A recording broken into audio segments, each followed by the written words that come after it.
Hey folks, it's your friend Ashton, and welcome to the Rooted Rebellion podcast, the show that's reshaping the food system from the ground up.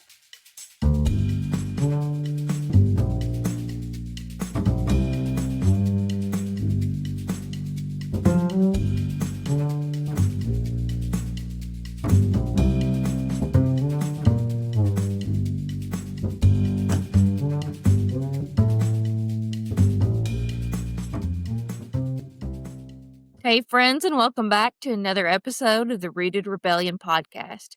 As always, I am so happy that you could join me here today, and we're in for a real treat. Today, we're joined by Orion Farmstead's very own Beau Milton for a rather contentious topic. Today, Beau's going to help us explore the role of herbicide in an agricultural operation. As most of you probably already know and may have used yourselves, herbicides are chemical substances that are used to control weeds, otherwise known as undesirable plants. Now, I have a feeling that you probably already know where you stand on this debate, or at least you think you do. Today, Beau is going to help us from the perspective of an herbicide applicator to understand both sides of this argument.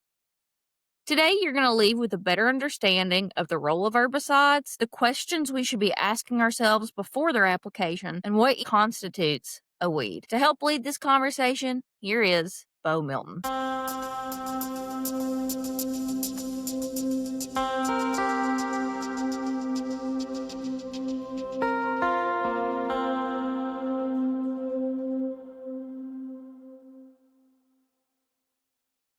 Good morning, Beau. Welcome to the show. Good morning, Ashton. Thanks for having me. Yeah, absolutely. We have been trying to coordinate this for many months, so I am just so thankful that we can sit down across from each other, across many miles, and finally conduct this interview.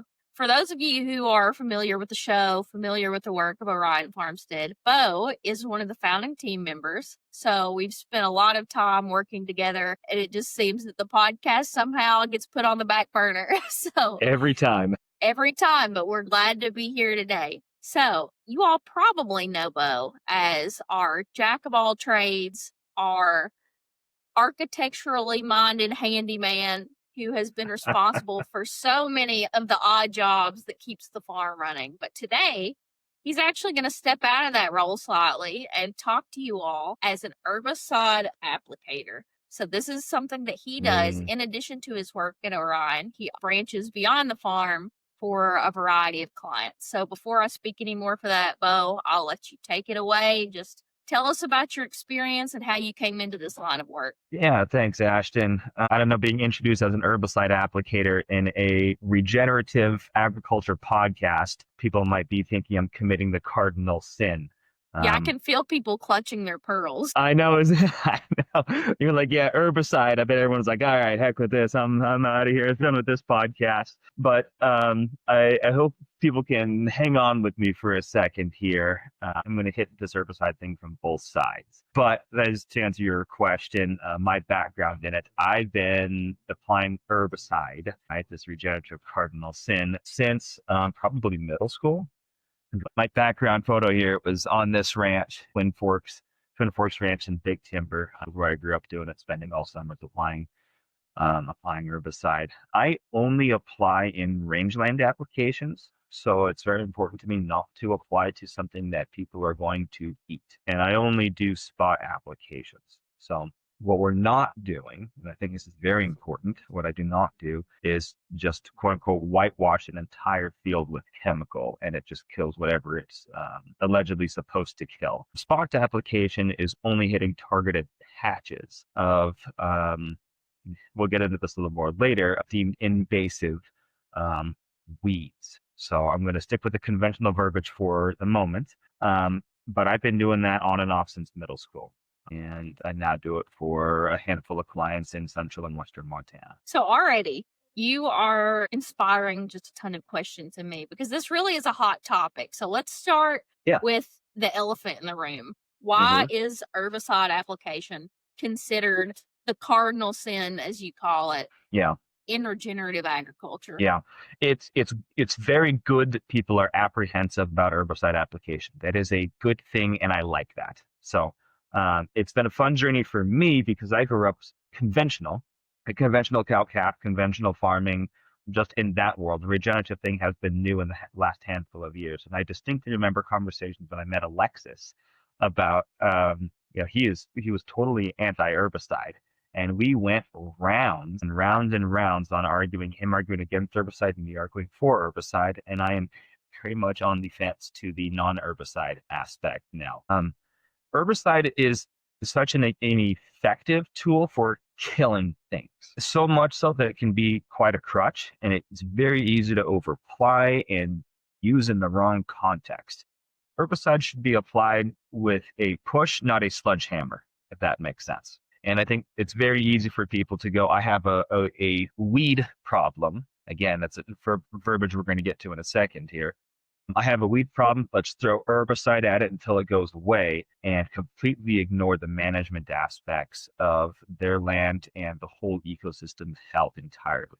And of course, why else should people be skeptical of herbicides? That's because they're dangerous. They're dangerous for our health. They're dangerous for ecosystem, environmental, and water health, and watersheds, and microbial health. There's a significant amount of danger to applying these chemicals. So we as licensed herbicide applicators, there is a awfully strict licensing process with this that is constantly being evaluated by conservation and environmental organizations. So there are a lot of checks to it, and we as herbicide applicators hold personal liability. If we make mistakes and it damages the environment, we are personally liable. Our companies are liable for it. So there are balances to this. Well, I even want to take a step back and let's just set some operational definitions. I think people just imagine when they hear herbicide that that's lumped in with pesticide, which they are two different. They are, yep. Yeah, if I'm correct in understanding it. Would you care are. to explain the base difference? Yeah, that's actually, good question, Ashton. Pesticide, it would refer to any kind of chemical that kills a pest. Okay. We'll get a little sneak peek of one of my future points here.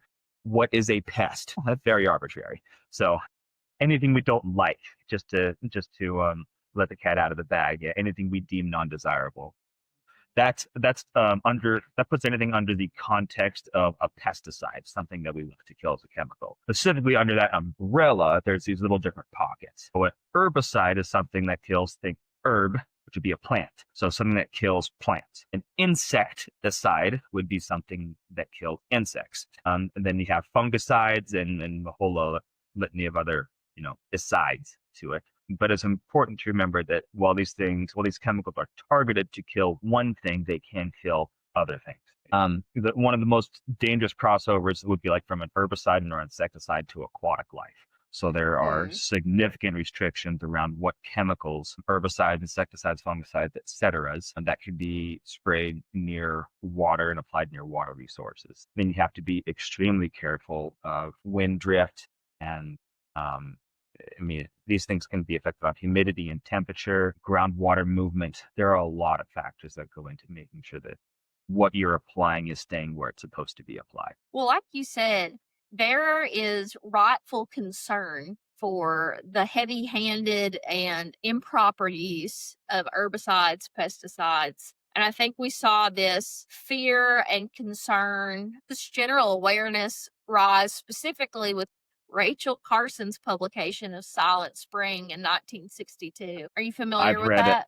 I've read that. Yeah. So that was kind of like a whistleblower for this issue that we now know is highly pervasive and it snakes into our food systems and our waterways. So what are the important uses? How can it be used effectively? And let's talk too about how we identify what species are targeted. Oh, here's the can of worms, Ashton, to get to. So in response to your question, I'd like to pose a thought experiment for us here. Good. Yeah, so I'm going to answer your question by asking you a question. What is a weed? Weed's what your mom tells you to pull out of the garden. No, in all seriousness, I think in my experience, I've come to understand weeds as anything that inhibits the growth of what we deem beneficial. Key on what we deem. Yeah. I think that's a good working definition, and that's a little bit different than I think our previous conversation we'd had when you were out here talking about this podcast. Yeah. Well, I'm it's glad. something that I I'm have, glad. yeah. It is something that I've thought a lot about, and I'm curious to hear your understanding, as well as the way that we identify species as colonizers as well. Yeah. What is a weed? I think you'll appreciate this because I have more of a science background. I'm going back to school for geosciences. I'm studying hydrology and ecological restoration. But I think words matter. So you, as an English person, will like this point. The etymology of the word weed comes from woad. It was the specific plant that had alternative uses, not agriculturally in the fact that we would eat it. So it has grown from this one specific organism, like woad, think Dyer's woad, Mm, that has just expanded into any other plant that is non-desirable. But oftentimes when we use the term weed, we have this connotation that a plant is bad, which is very fascinating. Natural selection has caused that plant to grow in that spot. And then we come along as humans in our rather hubris nature and say, no, that plant is bad and we need to kill it, which is just fascinating. I personally believe life has a sacredness to it. And I realize how opposed all of these opinions are to me being an herbicide applicator. I realize I am talking myself out of my livelihood. So yeah. that's just something I've accepted. Well, it's such a huge idea, and I can't believe how excited I am about this concept, on a Thursday morning. But it really does color all of our interactions with the natural world in the sense that it's incredibly anthropocentric. We're Yeah. choosing what is important to us as Yes. Homo sapiens and then trying to blacklist, the species that aren't directly beneficial. And I think it also comes back to this Western wastefulness that we cultivate plants in a very specific way and in such a way that we tend to produce more waste than actual product. So, That's how just is bonkers to think about, isn't it? it is, it certainly is, yeah. And I can delve into my own experience in integrated pest management. So there's some lore that I used to work in that for a few months. um, but yeah, I think that's just fascinating. And I think weeds almost need a redefining and learning how we can use them. And here's an example that I'm really excited about. I went on a plant walk this past Sunday with a trained Kentucky herbalist, and there were all of these, what I would have called weeds. If they're in the garden, they're one of the first things that you pull out. Knotweed, creeping Charlie, and learning the medicinal uses of those. Knotweed, it's great for circulation, and creeping Charlie, I forget exactly what that is now, but like very specific medicinal uses. Mhm. But it's almost as if when we see them in an area that we're cultivating, it's just filler. Like there's no purpose other than it just being there. And that also raises the question for me about native versus invasive species. And I know you have a couple hot takes on this. I do. So, I do. Yeah, it cuts to the pot a little bit, but I think it's fun. I think it's fun challenging our notions. I think anytime we challenge ourselves, and then we can either reaffirm what we already know, and that strengthens our opinion and strengthens our faith in whatever we're questioning, or it's a good time to reevaluate to consider a different outlook. My favorite quote in regarding that is from Dirt to Soil, Gabe Brown, and he doesn't claim it. He repeated it from somewhere. It's broad, but if you want to make small changes, change the way you do things. You want to make big changes, change the way you see things. And I hope we can see weeds in a different light here. But to your question, native versus non-native. What we deem native is what was prolifically growing here in a given geographical area. That's what I say here. What was growing in a specific geographical area at the time that we as humans started recording biologic history. And mm, I think that is a very important point. The world is dynamic, right? My thought experiment on this was shared by a friend of me of a ranch down the road. I love his thought. As an experiment, picture the Ice Age, the last previous Ice Age, with all these glaciers running across our landscape, dominating our landscape. And as these glaciers receded, they were replaced in succession by annuals and then perennials and then eventually conifer forests. So imagine we scientific community existed at the time that the Ice Age had retreated and conifer forests were starting to expand. We would deem conifers as invasive Mm. to land that they had previously and historically not occupied in our observable lifetime or in our observable history. So we would have all of these chemicals designed to kill conifers, which is really easy to do. We have them still. They're not designed to do it, but they can kill conifers quite effectively. So we as a species could go around trying to control the expansion of conifer forests because it was not deemed an observable part of history by us. So I think that's an important perspective to keep in mind when we are defining things as native and non-native.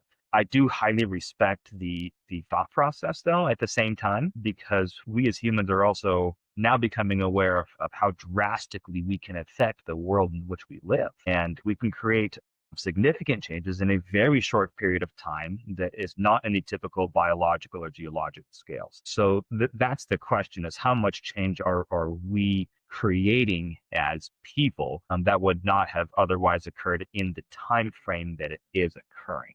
So that's kind of the context of how we're measuring what's native and what's not. And native plants are given priority for favoritism in our environmental outlook. Your point brings me to another question that I have, and this is one that the herbalist that I spoke with on Sunday like really opened my eyes to, and that is, as I alluded to earlier, this understanding of what is native plant life when we live in a colonized country.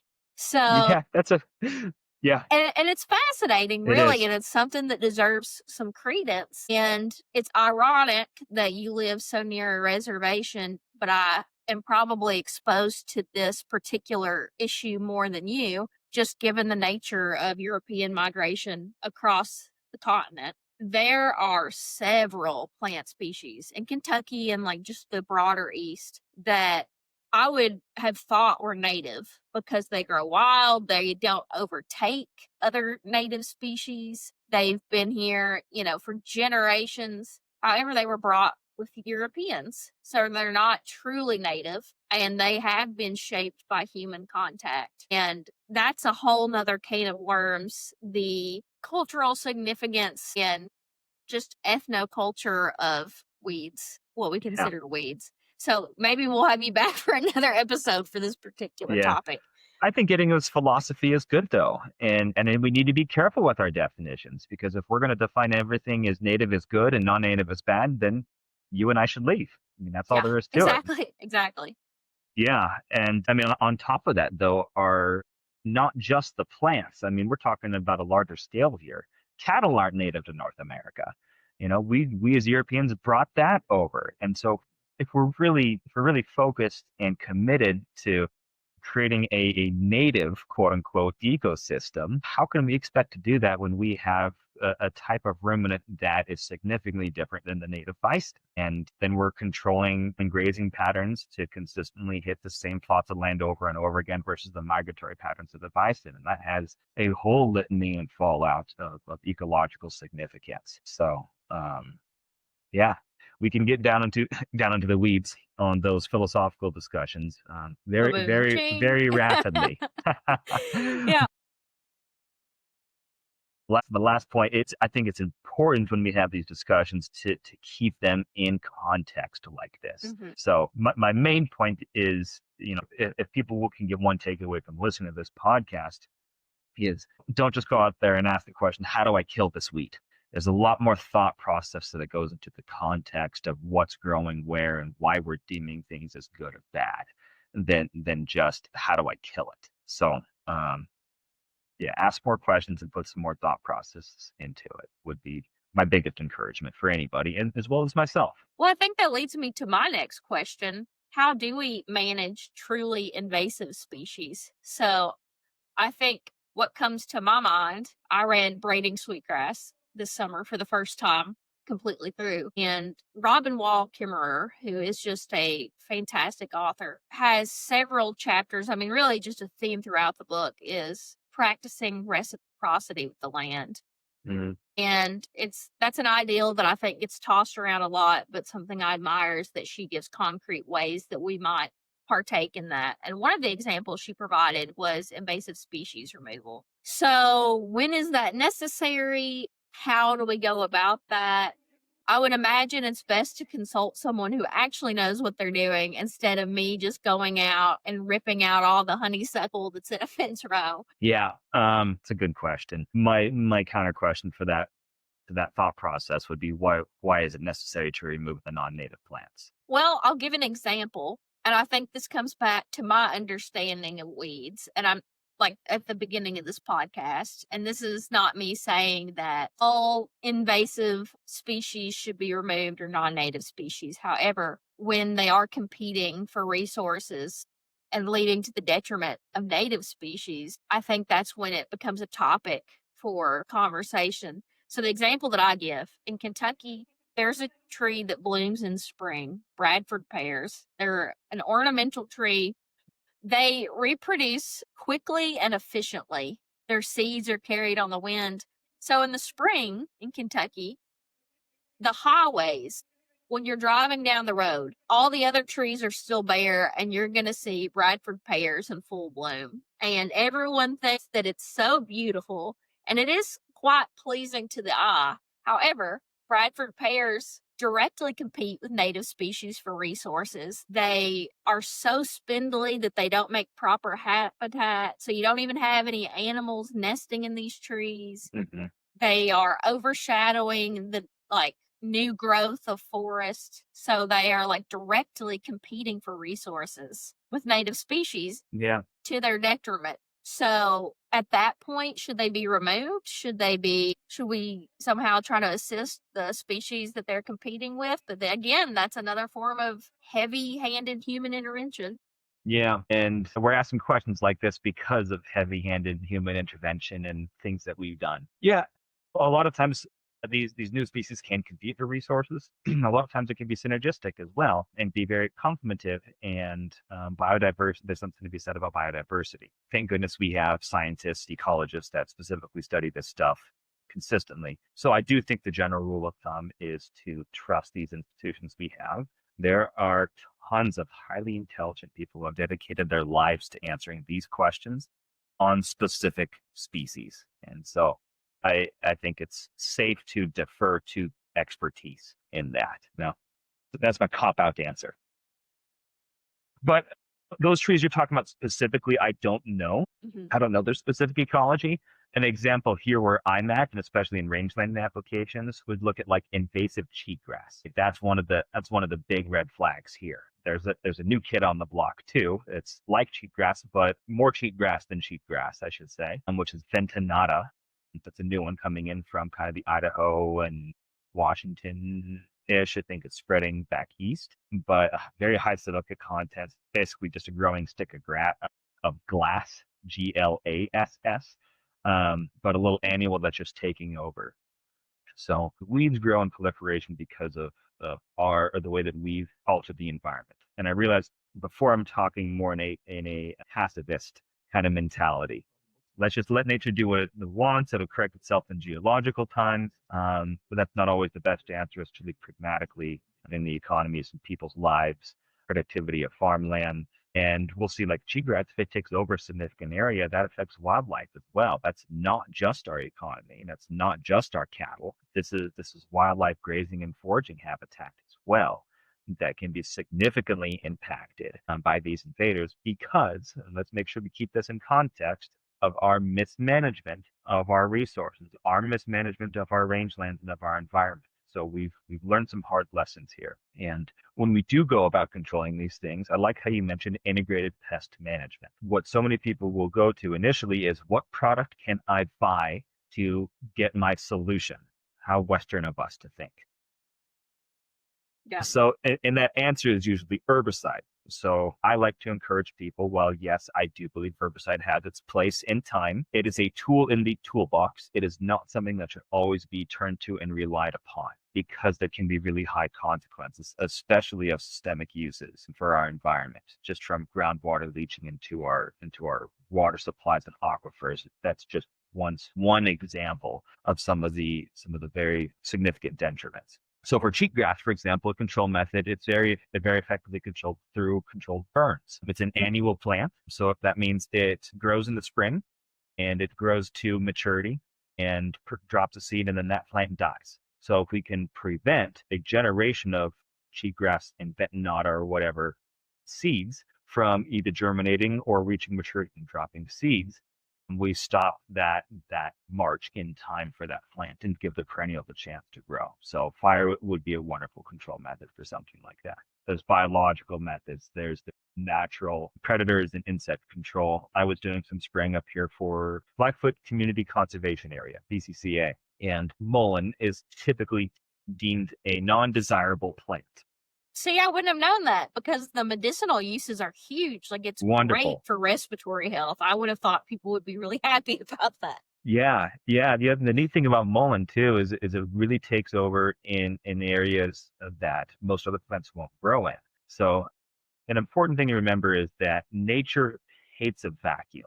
Anytime there's an available resource, nature finds a way to fill that resource through its complexity. So what you often see on mullein growing is on roadsides that have been steep, sandy, well-drained hillsides, where you often see mullein growing, where nothing else could take it over. Now, mullein will not indefinitely, exist there.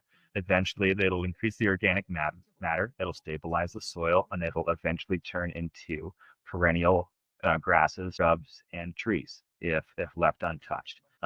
Mullein is awfully gangly and unsightly.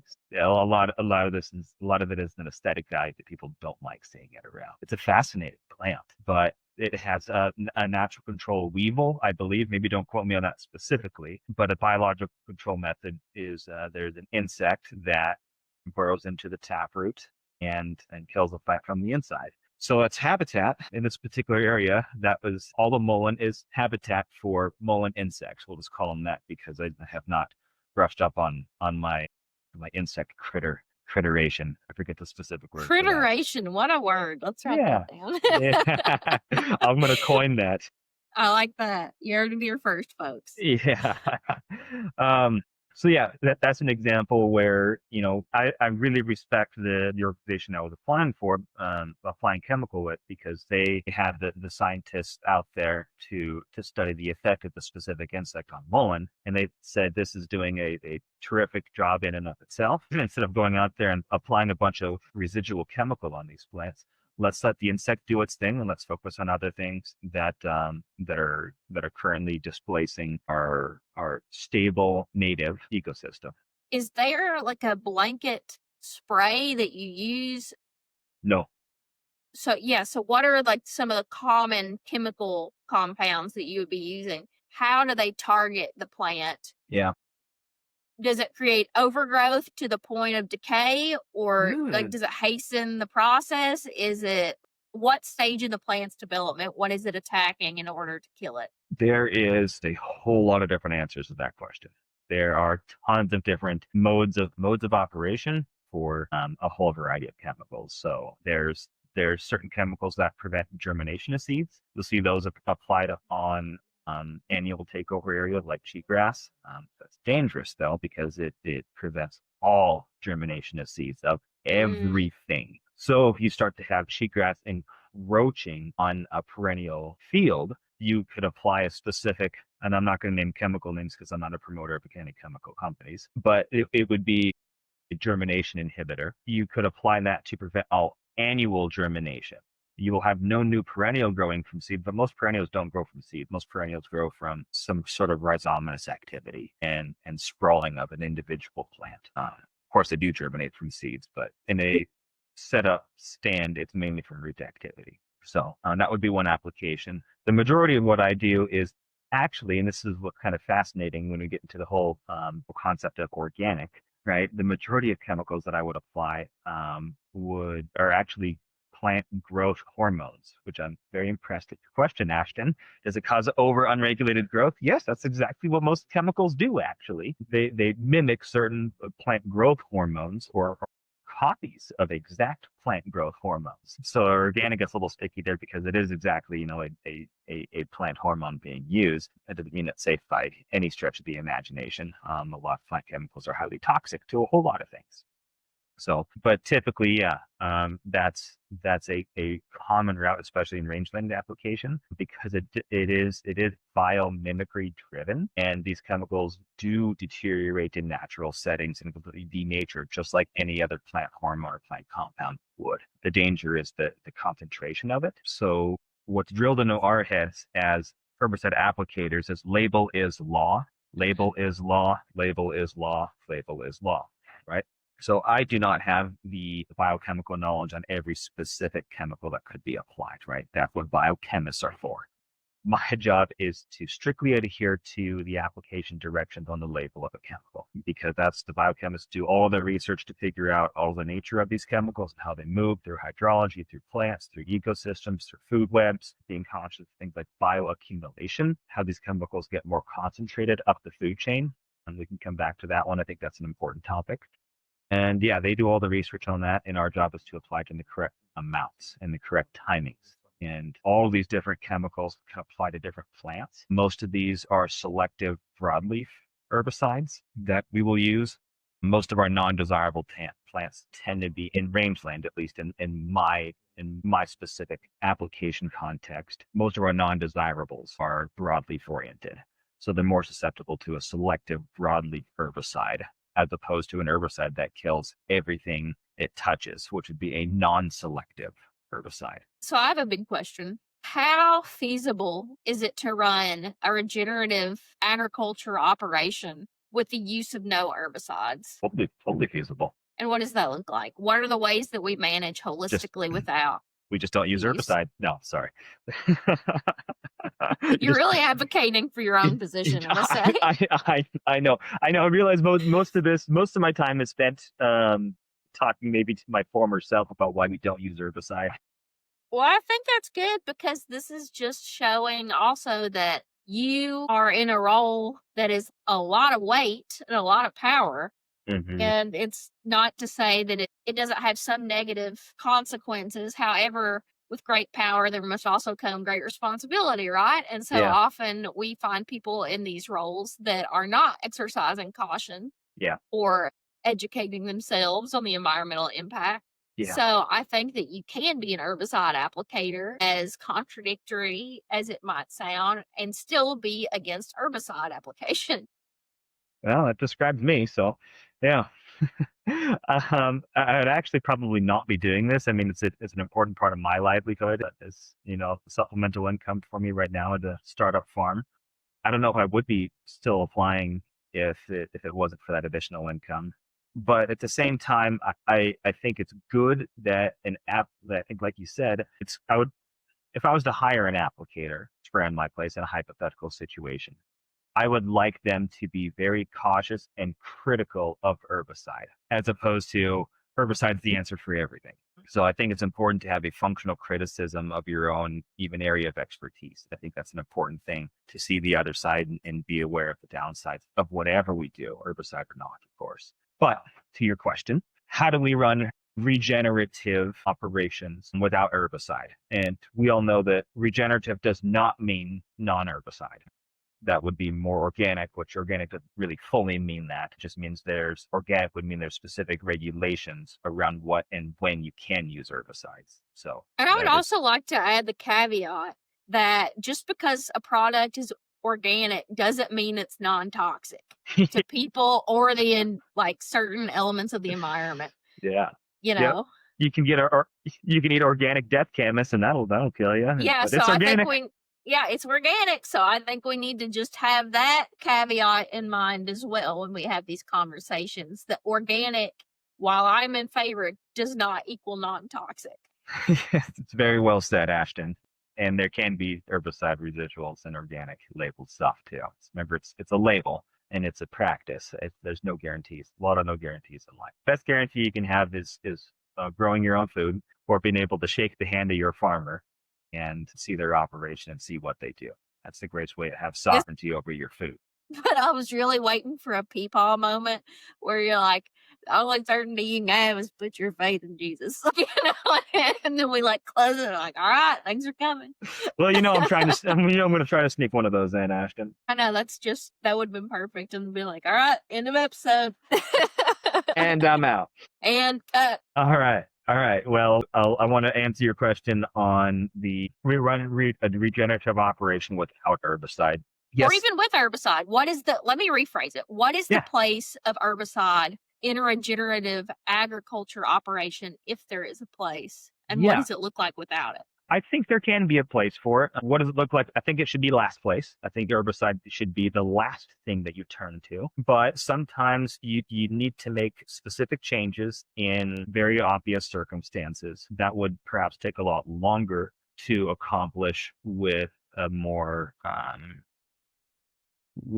biological means. So here's an example of where herbicide would be a positive. Take our operation, for example, where land had been, let's use the term undermanaged or alternatively managed, whatever it happened to be. Neglect, overuse, abuse, not our place, but any place where there has been significant overgrazing. And so you have weeds coming in because a lot of weeds dominate in the organic and mineral deficiencies and all this kind of different unideal circumstances. And we're trying to reverse takeover of Canadian thistle, which almost nothing eats, or spotted knapweed. But again, in all these contexts, remember that there are other solutions that could be used, like heavy grazing through sheep or goats, something that has a different palate and would eat these plants. So I'm assuming we've exhausted every single other option, because a lot of weeds, what we call weeds, can be resources. So you can come in with an herbicide application that does not have a significant residual, that is a plant growth hormone based, and used in the right context. That means at the right applications, at the right timing, with the right things mixed in with it. So herbicides need to be applied with typically something called a surfactant, which is another biomimicry thing. It relieves surface tension, and it mimics plant nutrients. You can add fulvic acid and humic acid, which are used as growth stimulants for microbial activity and for plant activity in completely organic situations. Those are not herbicides. Okay, so you can use a non-herbicide additive in with it to make your herbicide more effective. It just makes the plants more readily absorb what you're applying to it. And that way you use, most of my applications, I use about 1/3 concentration of recommended, the right timings at the right vegetative growth states on a cool, humid morning. I like to be done spraying before the heat of the day. You follow the label to not graze within a certain appropriate window, so that way you're being safe. Again, follow the label. The label is law. That'll be your friend. And that gives the native, potable plants, and not just the plants, but it sets up the habitats of the ecosystems for the greatest amount of biodiversity. Because a lot of times when these things take over, they do it in such a way, because of the disturbances, again, that we've created as humans from our mismanagement, they take over in monocultures. So you will see just an entire field of strictly spotted knapweed or Russian knapweed or Canada thistle or cheatgrass. So there is a lack of biodiversity. And what we do in regenerative agriculture is we push towards biodiversity. We like to encourage complex synergetic systems. And oftentimes when I think herbicide is necessary is when we are fighting a pointed takeover of a monoculture, of a specific non-desirable plant. So that's a situation where I think it is good to consider herbicide as a tool. Now, to answer the other half of your question, how does not using herbicides look like in a regenerative say? Herbicide is a tool of land stewardship and land management, and it's a level of force, and it's the last escalation of the level of force to encourage biodiversity. So things that should be considered in any, and I'll change my word there, operation, agriculturally land stewardship based operation, is your soil coverage, your temperature, your overall soil health, your soil moisture, your organic content in your soil, mineral deficiencies, microbial activity, strategies to encourage water to walk on your property or stay on your property and not run off of your property, contributing to soil erosion. I think everyone you need to have some kind of a soil test done, but not expensive, and it gives you a good snapshot and put some number values to your soil. And I love what Nicole Masters says. You need to dig a hole. You take a shovel, you need to go dig a hole and just look at your soil. Is it sandy? Is it clay? Is it silty? And what specifically is happening in your property and understanding the context of it. Were herbicides used there historically? You can grab some soil and grow some like string beans in it that they come out all kind of wonky and curly and doing crazy things and looking unnatural. That's probably a good sign of residual chemical in your soil, and there's something you should be aware of. We need to be implementing critters on our landscapes, in my opinion. From what I understand, I'm a huge proponent and follower of Alan Savory in the holistic management method. He'd be definitely one of my inspirations, of course, Gabe Brown and what he's doing in a modern context. Integrating critters onto a landscape. Ruminants and hoofed animals have existed in these contexts historically. They've dominated historically, and mimicking their patterns of high density grazing, high impact, and then long periods of rest is typically what nature has seen. And that is very stimulating for growth of desirable plants. One thing to note, I think it's important when we were talking about native and non-native and invasive species, is how they respond to grazing. And that is a way that plants get categorized. If they are neutral, if they are decreases or increases in response to grazing. Well, it's good to think about grazing. The term grazing is subjective, because if you have consistent grazing pressure, specific animals will go after the same plant over and over and over and over and over again, and not to other plants. So of course, if the one critter is every single week going and taking a bite out of the same plant, eventually that plant is going to not continue to grow. That same plant, though, under a different grazing context, when it gets hit, it'll stimulate activity. It'll push carbohydrates down into its roots to attract microbial life. So it'll make fungus and all these beneficial bug critters more prolific in the soil in exchange for nutrients to help it grow. And that actually bolsters the health of the plant and the symbiosis and the resources the plants can get. So then the plant actually increases in prolificness. So that same plant under one grazing content can be considered a decreaser. In another context, it may be more rotational grazing style, would be an increaser. So that's an issue I have with one of our current classifications, and there's probably tons of people doing work to understand and reclassify these plants under a rotational grazing pattern. So yeah, integrate critters. So many of these ideas, I think, are just completely framework shifting, and I appreciate your time today. But what are the takeaways that you want our listeners to have from our conversation today, other than the fact that herbicide application is a tool that should be used responsibly and with a light hand? Yeah, well, I'll tell you what. As far as takeaway goes, it's interesting because I really feel in the middle on this topic, and I find most of my time I'm trying to encourage a staunch herbicide opposer to consider a time and place where herbicide could be used effectively to create biodiversity and the creation and regeneration of more life. That's ultimately our goal. So I try to talk them that direction. It's a tool. I love what you said there. It's a great way to think about it. And I spent probably most of my time trying to convince people who depend and rely on herbicides to consider the myriad of strategies and management and stewardship perspectives that would encourage life, not under the context of using something that destroys life. I like that. I appreciate that perspective. Yeah. So I think the big takeaway is herbicide is a tool. It's a bit of a sledgehammer. And so it's typically not very useful in the construction and building of life. It is a destructive mechanism by its nature. But sometimes in certain applications, it can be very useful to accomplish the job in a rapid capacity. And then it can't always be done without it. Right? You can go out and pull every single weed. Good luck doing that with leafy spurge and these things that have 20-foot tap roots and are completely rhizomatous. That would be difficult.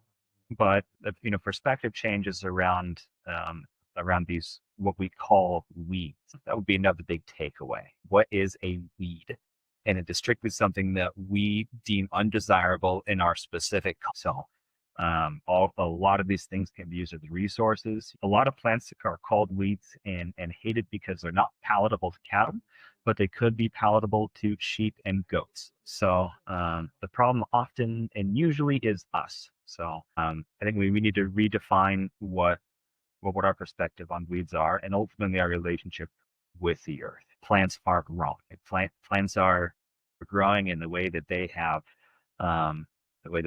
evolved or been created through change over time. They're doing exactly what they're supposed to do.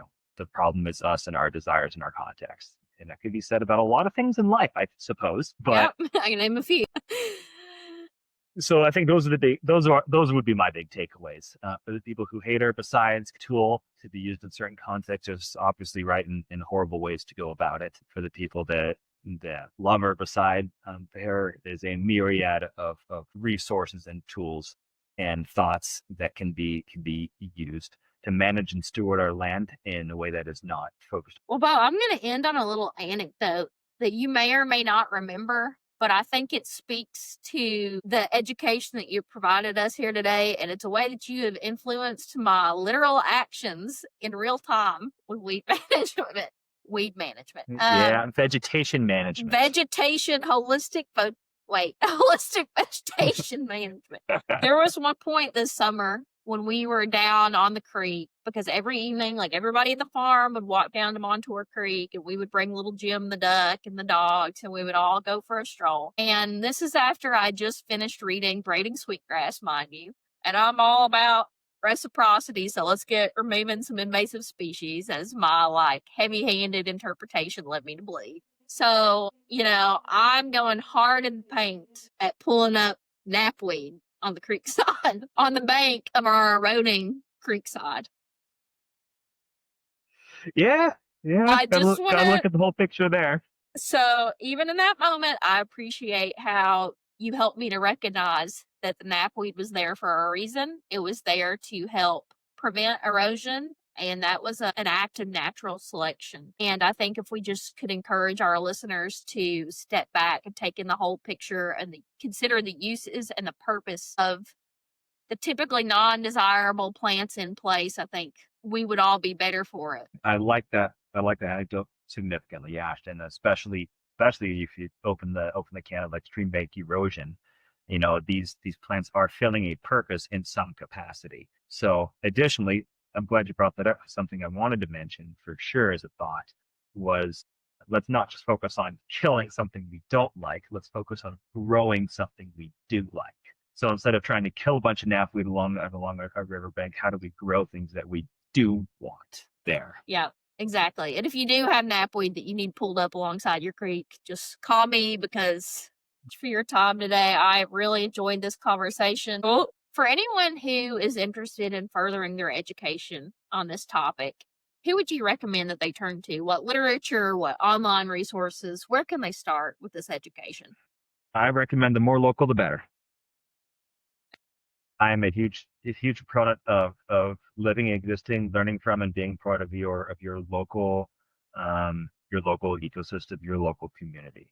So your local ag extension offices, your local conservation organizations, your local enthusiasts. It's amazing how much knowledge I feel like my knowledge pales in comparison to just some local gardening expert a lot of the times, of course, in different contexts. For example, in the use of vinegar as a vegetation control mechanism. Would we define it as an herbicide or not? That's a different question. But that'd be a great organic herbicide, right? If you're around the Missoula area, organizations like Kiss the Ground, Broken Ground, and Bozeman, CFAC, I forget what they changed their name to, the Community Food and Agriculture Center here, any kind of regenerative organizations, your local farmers union. I'm a huge proponent of local farmers union, land organization, like Western Landowners Alliance would be another great conservation organization. I recently learned more about land trusts and what land trusts do in conservation world.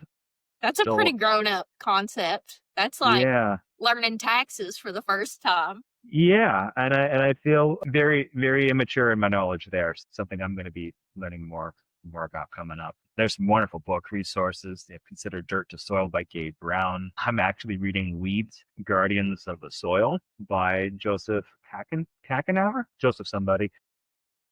Weed, Guardians of the Soil. Dirt, The Erosion of Civilizations. For the Love of the Soil by Nicole Masters is an incredible one. Anything by Ray Archuleta, anything by Alan Savory. If you want some real existential dread on the topic, check out Silent Spring. One of the pieces that really That is a nice, dreadful got book. started. Yeah. A wonderful, dreadful read. Yeah. Great for upcoming Halloween. If you don't hate Herbicide, you will after reading that one. That's for certain. Exactly. But yeah, the majority of what we talked about are ideas and perspectives. And I think that's the most important thing. This is not a how-to on using herbicide. And if anybody has specific questions, they can feel free to reach out to me at Farmstead. But everything is so location specific. The more local you can be, the better with your local resources. Exactly. And Beau, thank you so much for your time today. Again, I'll say for our listeners, we are both founding members of the Orion Farmstead. So if you are interested in anything we've said here today, or if you want to send us maybe an email about how much you hate herbicides or just any form of communication, I'll agree with you, probably. We'll agree with you. Please reach out and check out our farm and help share this episode, because the more people we reach, the more easily we can further this vision. So, Beau, thank you again. Thanks, Ashton. Appreciate you. Yeah. Thank you so much.